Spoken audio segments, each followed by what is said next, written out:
Welcome to the 192nd installment of Ear to the Ground, the Land Stewardship Project's podcast on family farming, sustainable agriculture, local food systems, and local democracy. I'm Brian DeVore, editor of the Land Stewardship Letter. Olaf Haugen sees a direct link between the number of microorganisms in his soil and the pounds of milk in his bulk tank.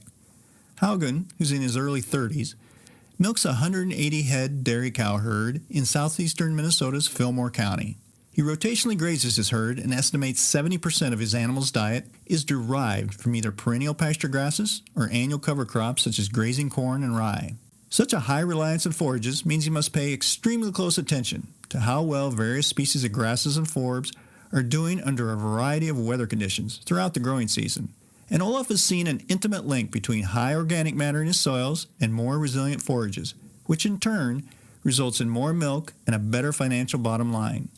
Cover crops, which Olaf refers to as annual forage sources, have become a key tool for not only extending the grazing season, but taking pressure off his perennial pastures. The more vegetation his cows are eating out on the land, the less hay and other purchased feeds Olaf is hauling to the animals. That's money in the bank. Olaf has been participating in a pasture project initiative involving groups like the Land Stewardship Project, which is monitoring the soil health impacts of grazing cover crops.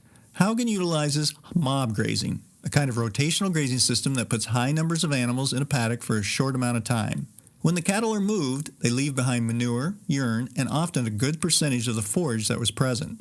But he and other farmers who use this system don't feel they're wasting feed by moving the animals frequently. In fact, all that uneaten forage that was stomped into the ground by the bovine's hooves is feeding a kind of subterranean herd made up of all those microorganisms and other critters that inhabit the soil universe. Olaf is finding that this interaction between cattle, forage, and soil is not only helping him reduce a major expense, but it's also alleviating his farm's impact on the land. That's important in a part of Minnesota that's dominated by hilly, highly erodible acres, which are underlaid with a limestone karst geology that allows contaminants on the surface to have easy access to groundwater. The land's environmental vulnerability gives the farmer one more reason to build the kind of healthy soil that stays in place while managing water infiltration in an efficient and safe manner. I recently visited Olaf Haugen's farm, and we talked about the relationship between healthy soil, a healthy bank account, and healthy land. So Olaf, you have really made it a focus of your operation to tie in soil health and profitability. You don't really see those as separate. One doesn't, take a backseat to the other. Seems like you really try to integrate those two things. For me, the soil health is key to growing forage, and forage is what I use to put milk in the tank. And so the more forage I can grow, the more profitable I'm going to be. And so that is where soil health is paramount to profitability. As far as focusing on that, it's not a one-day operation or two-day operation. It takes years to build soil health. And it takes time to really see the connection between the connection between soil health and profitability. But if you have poor soils, you'll have poor forages, you'll have a poor checkbook. And it kind of goes the other way too. If you have good soils, should be profitable, and you'll have a good checkbook. And it just takes time and experience to draw those two together. You really are, like, for example, there's a lot of people who do a rotational grazing, but you're doing the kind of the high density type of rotational grazing, and you're integrating annual. Well, I was calling them cover crops, but you call annual forage sources, which I like that. But talk a little bit about how that, because that's a way of lowering your feed costs, but building your soil health at the same time. Right. There's two different things with the annual forage source. It spreads my growth out of my forages. Typically, if you have a 100% perennial pasture, you're going to get 40 to 50% of your growth between May and June, which is fine if you're making hay, but if you're trying to graze everything, it's hard to graze that May growth in August on a perennial pasture. So these annual forages can stockpile that forage that would be growing in May and June. Well, it is growing in May and June, but you're not going to harvest it until late June, July. So it's a way to even out that grass curve. The other thing that annual forage does is because of the high yield density, it allows you to put a lot of animals on there at harvesting. We stock typically 3 to 4 times higher stock density harvesting those annuals versus a perennial pasture. And there has been some research done that shows the higher stocking densities can help build soil fertility and soil health. And I guess the overall kind of thing here is one thing that I look at also is if you have poor soils, the best thing you can do is overstock them, because you're going to increase your animal units. And even if you can't grow enough forage to support all those animals, you then bring in nutrients in the form of supplemental forages or supplemental feeding.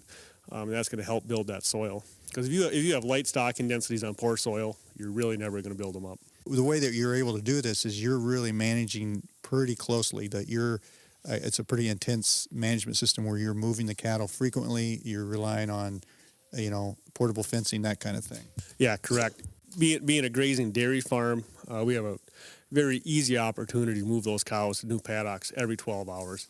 So after every milking, they're moving to a different paddock or a different piece of that field or strip that might be the same field, but they're on different ground or different pasture every 12 hours. And the portable fencing is something that makes that very feasible, very easy to do. And without it, it would be a lot more difficult. One really good point I think you made was talking about trying to really keep your profitability consistent and keep your costs down, and all that is if you were more reliant on stored feed. You said sometimes that can be much more expensive, maybe twice as expensive as being more based on that feed that's out in the field, and that the cattle are going out harvesting it themselves, plus they're disposing of their manure and their urine themselves. You don't have to go back then and invest in the facilities and the time and the effort to dispose of that. Talk a little bit about that. I think that's it's kind of a no-duh kind of thing, but man, that gives you a lot more flexibility, especially at times now, like right now, where milk prices are not so good. It gives you a little bit more flexibility as far as what I gather is your biggest expense, which is feed. Right. On this grazing dairy anyway, my two biggest expenses are feed and labor. And as the milk price fluctuates, that is one thing that we can try and mitigate our costs is on the feed end pretty easily. So if we can stay away from stored feeds, that is huge. Stored feeds are going to be at least twice as expensive to feed. And then, like as you said, not only disposing of the manure, if you're feeding them in a confinement setting, but then also, so you've got your feed stored, you now have to take it from your storage place and go put it in front of the cow. There's another step and additional labor, additional costs, and at times additional equipment if you want to go that route in the feeding process alone. So that's where if we can move the cow to the grass, we can save a lot of money and mitigate some of these price shocks in the market and survive these lean times. I know it's early in the process, and as you said, it takes patience and time to build that soil health, and you've been doing some research in collaboration with Land Stewardship Project on some land that you're kind of revitalizing with some cover cropping and grazing. But no, I know that you had said it one thing you've learned and figured out is it takes time. It's not that immediate gratification you get when you just add fertilizer. It takes time to build that soil health. And you've been doing some research in collaboration with Land Stewardship Project along those lines, and we haven't gotten all those results back yet. But you've noticed, kind of like you said, anecdotally, things like water infiltration has gotten better, that kind of thing. Those are the kind of things that are really key if farmers can start to see that stuff and then maybe go, okay, well, this is working. Maybe I'll try more of that. Yeah, on our project that we're in collaboration with Land Stewardship Program. As you said, it's early yet. We've only got 2 years of data there, 2 years of experience. I think we're starting to see some improvements in soil health, but it takes time. We do see some infiltration that looks like it's getting better. These heavy rains we had this last year, we didn't see near the runoff or ditches created in the waterways, like what was across the neighbors. But there too, that ground is no-till where the other one's conventional tilled. So, you got to look at all the variables in the whole thing. As far as on the dairy here, we do see incredible infiltration rates. We get these big rains and you just do not see any water coming off the hillsides. And we do have hills here. I mean, there's nothing flat. There's steep hills. And that is something I do remember when I was younger. We did see more water running off. And I think after 20 years of rotational grazing, we're seeing good results in the soil building, infiltration, that kind of stuff. I think we got a long ways to go in these soils yet, but I think we're in the right direction. Yeah, that's a really good point about this farm. I mean, driving up here, and I've been here before, and I think it's about 230 acres here on this home place, and you said maybe 80 is not considered highly erodible. Yeah, I'm thinking it's like 80 or 100 that you could qualify as tillable ground. And the rest is, just extremely highly erodible ground. So anything you can do to keep that soil in place, keep that water infiltration, and keep that runoff is just key. So it's good to see some of the stuff you're doing here.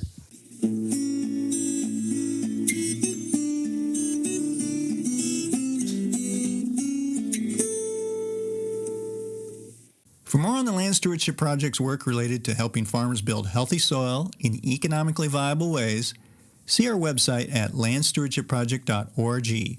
If you have comments or suggestions about this podcast, contact Brian DeVore at bdevore@landstewardshipproject.org, or you can call 612-722-6377. Thanks to Laura Borgendale, Western Minnesota musician, for Ear to the Ground's theme music. And a special thank you to all of Land Stewardship Project's members who make initiatives such as this podcast possible. If you're not a member, visit landstewardshipproject.org to learn how you can support LSP. Thanks for listening.